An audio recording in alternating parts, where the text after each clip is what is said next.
A man wakes up to a noise from outside. He gets dressed and heads to the train station, where he waits for a train to take him to work. Suddenly, he runs away from the station. In his monologue, he says he has decided to ditch work that day. He doesn't know why, but he mentions that it's February 14th, Valentine's Day. He makes a call, claiming to be sick with food poisoning, and asks for the day off. Then, spontaneously, he takes a train to Montauk. He is Joel. Joel goes to the beach, where he laments the freezing cold. He sits by the wooden stairs writing, then plays in sand, enjoying the cold view of the sea. He sees a woman walking in his direction, also admiring the beach. In his monologue, Joel wishes he could meet someone new, but says it's hard because he is shy and can't even maintain eye contact.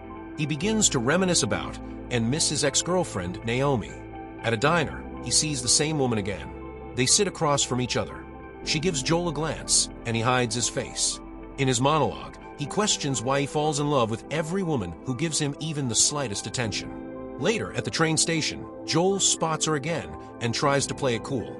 This time, she seems intrigued by him. She waves at Joel, and he shyly waves back while trying to hide. She takes more initiative and waves again. Joel shyly waves back once more. On the train, Joel draws her as she sits. Eventually, she breaks the ice by saying hello. When Joel responds, she moves closer and sits next to him. She asks how far he's going, and he replies that he's headed to Rockville Center. She is thrilled and reveals that she's going there too. Their conversation becomes awkward as they talk about hair colors and different shade names. The woman eventually introduces herself as Clementine. She says she recognizes Joel from a bookstore, but Joel doesn't remember her. As they talk, it becomes clear that Joel and Clementine are very different people.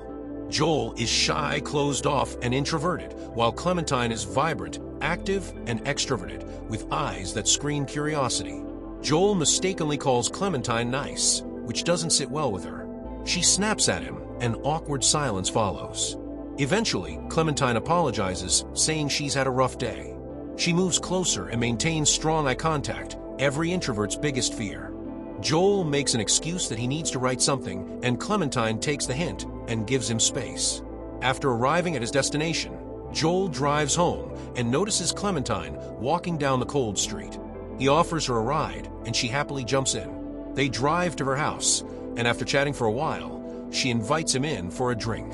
Joel declines at first, but eventually gives in, try to be polite. Inside, Joel looks at her figurines while Clementine prepares their drinks. They sit and talk. Clementine carries the conversation and notices that Joel isn't very expressive. She mentions this, and Joel admits he isn't a very interesting person.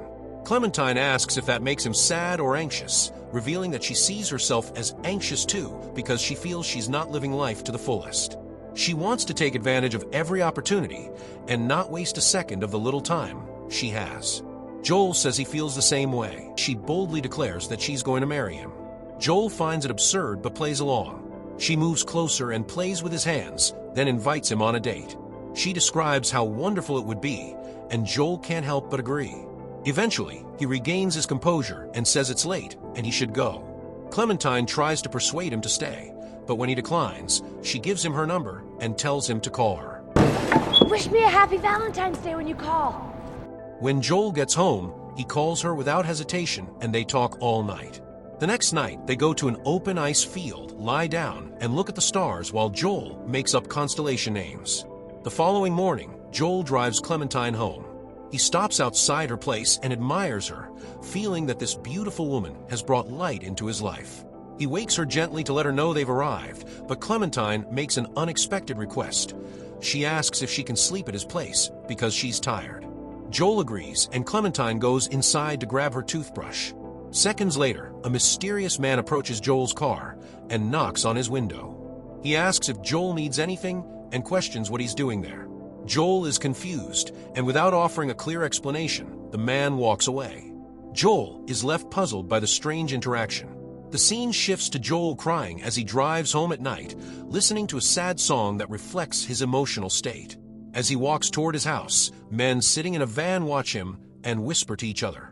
He checks his mailbox and runs into his neighbor, who mentions Joel's romance with Clementine and asks what he plans to give his sweetheart for Valentine's Day. This suggests that some time has passed, possibly a year or more. Joel avoids the conversation and heads upstairs. Inside his apartment, he takes a pill. Looking out the window, he sees the same men in the van watching him. He turns off the lights and begins struggling to move as the pill takes effect. Seconds later, he collapses.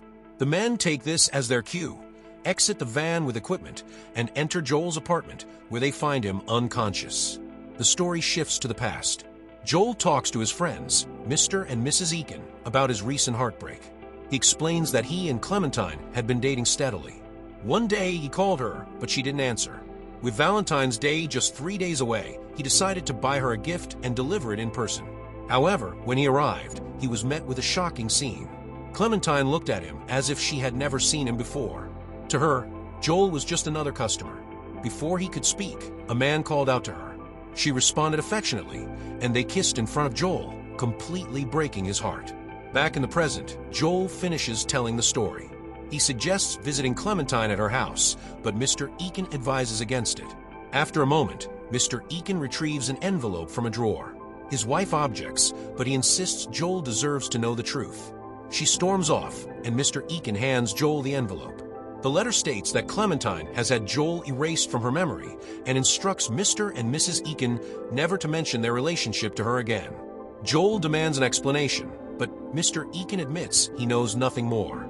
Later, Joel visits the address listed in the letter and meets Dr. Howard Mierzwiak. The doctor tells Joel he was not supposed to see the letter. When Joel asks why Clementine would do such a thing, the doctor suggests that perhaps she was unhappy and wanted a fresh start. This brings us back to Joel crying in his car. Being erased from your girlfriend's memory without even knowing is perhaps the worst kind of breakup. A few days later, Joel storms into the clinic despite the receptionist, Mary, trying to stop him.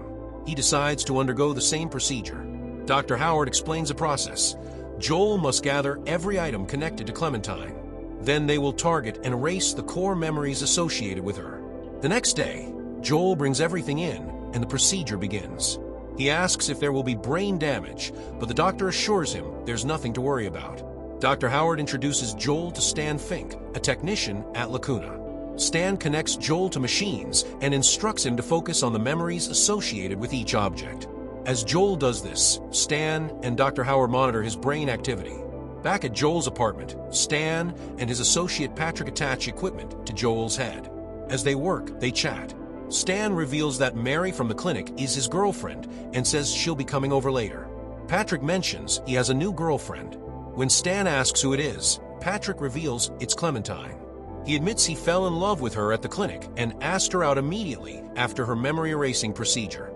Meanwhile, inside his mind, Joel experiences fragmented memories. He finds himself in a hospital setting, watching machines connected to him.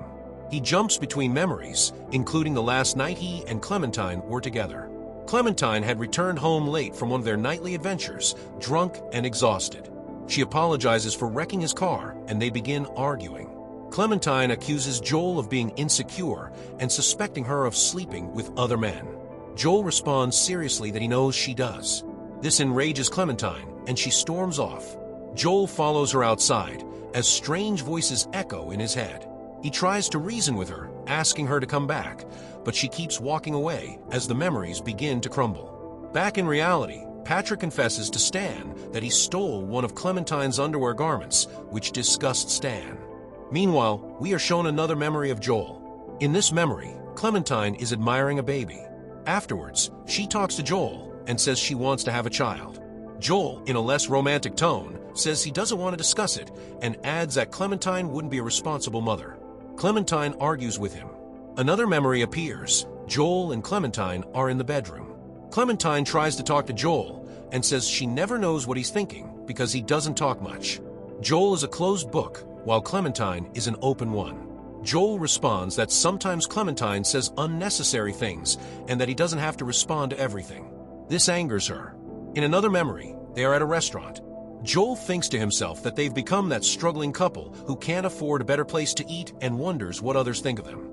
The atmosphere is tense. Clementine seems distant and angry.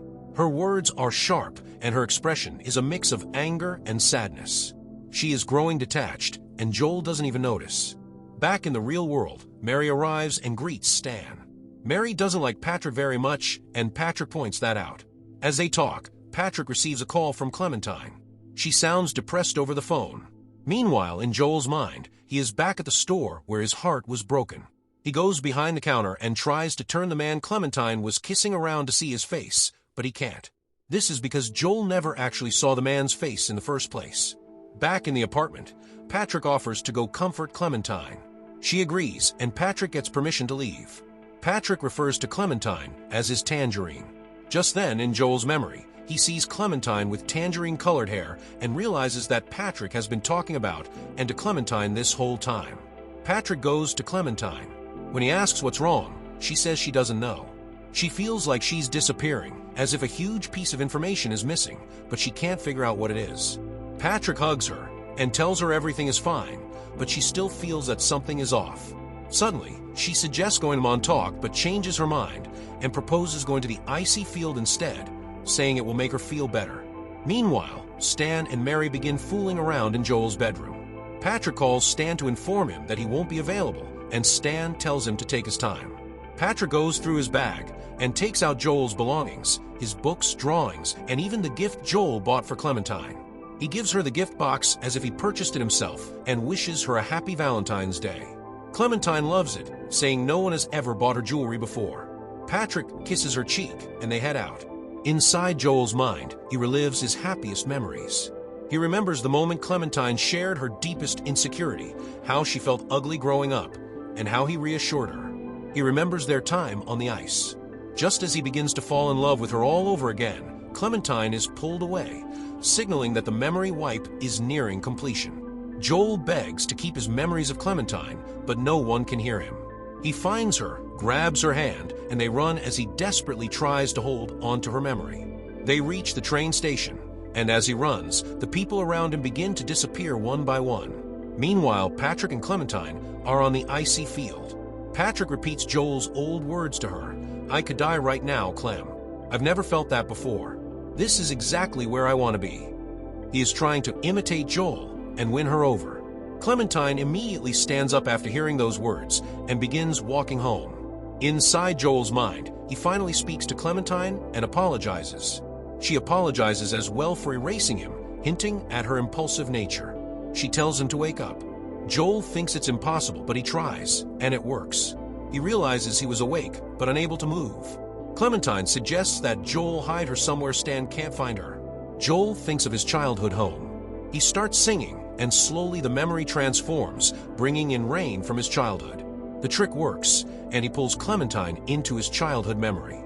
Because it's a memory from when he was a child, Joel takes on his younger self's personality, hiding under the table and crying, while Clementine tries to comfort him. In the apartment, Stan and Mary cuddle until the computer suddenly beeps. Stan checks it and realizes Joel's core memory has disappeared. He tries to retrieve it, but fails. Panicking, he calls his boss, Howard, and explains what happened, making an excuse that he stepped out to use the bathroom. He also mentions that Patrick called in sick and left. With no other option, Howard asks for Joel's address and decides to handle it himself, unaware that his wife overhears him. At the apartment, Stan quickly gets dressed and tells Mary to leave, but she insists on staying.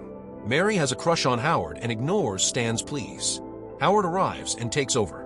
He says something like this has never happened before and begins working to correct it. Mary continues praising Howard, even in Stan's presence, while Howard tries to remain professional.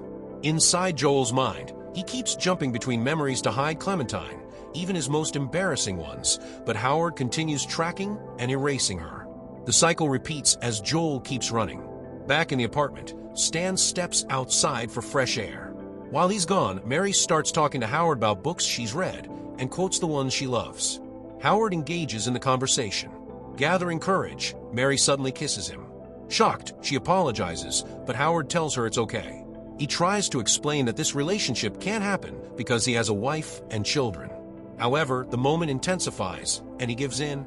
They begin making out while Stan watches from outside, devastated. Seconds later, Howard's wife arrives. Stan honks the van horn to warn him, but it's too late. She catches them together. As she drives off, Howard runs after her, trying to explain. Mary follows, apologizing and taking the blame. Howard's wife stops briefly and looks at him with an expression that suggests he hasn't changed despite past chances. She tells Howard to have mercy on Mary and tell her the truth, then drives away. Mary asks what she meant. With no choice, Howard confesses that they once had a relationship, but Mary chose to have her memory of him erased due to some circumstances. The revelation shatters her, and she walks away in tears. That night, Mary goes to Howard's office and finds a recording she made before erasing her memory. It reveals that she was having an affair with Howard. After she became pregnant, Howard pressured her into having an abortion and erasing her memory. Mary had loved Howard from the beginning and even wanted to marry him, but to Howard, she was merely an object of pleasure. Inside Joel's mind, we see his final memory of Clementine, which is also his first memory of her. Joel had arrived at the beach with friends for a party when he noticed Clementine standing alone by the shore. She eventually approached him, and they began talking. Their conversation flowed naturally, and they spent the entire day together until evening. That night, they went into a random beach house. Clementine climbed in through the window and opened the door for Joel. They talked and relived their first meeting, showing how they truly connected. Suddenly, the house begins to collapse as the memory fades. Joel tries to get Clementine out, but he realizes he can't stop what's happening and turns to leave. Clementine calls out to him. She asks where he's going. Joel admits that he left her alone in that house that night because he was afraid the owners might return. He says he doesn't remember staying all night, but Clementine asks him to create a new memory with her. He goes back and chooses to stay. Before the memory disappears, she tells him to find her in Montauk when he wakes up. The memory wipe completes as morning arrives. The crew cleans up and leaves. Moments later, Joel wakes up to the same car alarm from the beginning of the film. He goes to the train station and once again runs toward the train to Montauk. The story returns to the moment Joel drives Clementine home. She goes upstairs to get her toothbrush. We now see that the mysterious man who knocked on Joel's window was Patrick. Clementine returns to the car and finds an envelope from Mary explaining the memory erasing procedure. Confused, she plays the cassette tape included. They listen as Clementine says cruel things about Joel, calling him boring and slow. Joel is shocked and confused. Eventually, overwhelmed, he tells Clementine to get out of the car. She walks away crying. Patrick approaches her, concerned, but she yells at him. After crying, she decides to talk to Joel. She finds him equally dazed. She listens to Joel's tape, which begins with him praising her before turning harsh. They try to endure it, but becomes too painful. Clementine decides to leave, ready to end their second chance. Joel runs after her and begs her to stop. Through tears, she asks what the point is of being together if they're only going to hurt each other again. Joel responds in a way that shows he's willing to take the risk. He may not remember the old Clementine, but he isn't ready to lose her again. They laugh at the absurdity of it all and choose each other once more, proving that genuine love can find its way back. I think the moral of the story is that true love always wins. There will be painful and difficult times, but we must learn to treat our partners well because we once loved them with all our hearts. If we search our hearts and minds for the beautiful moments while time is still on our side, we can rediscover what makes our partners unique and bright in our eyes. Happy Valentine's Day! Don't forget to like and subscribe for more movie recaps. Thanks for watching, and I'll see you in the next one.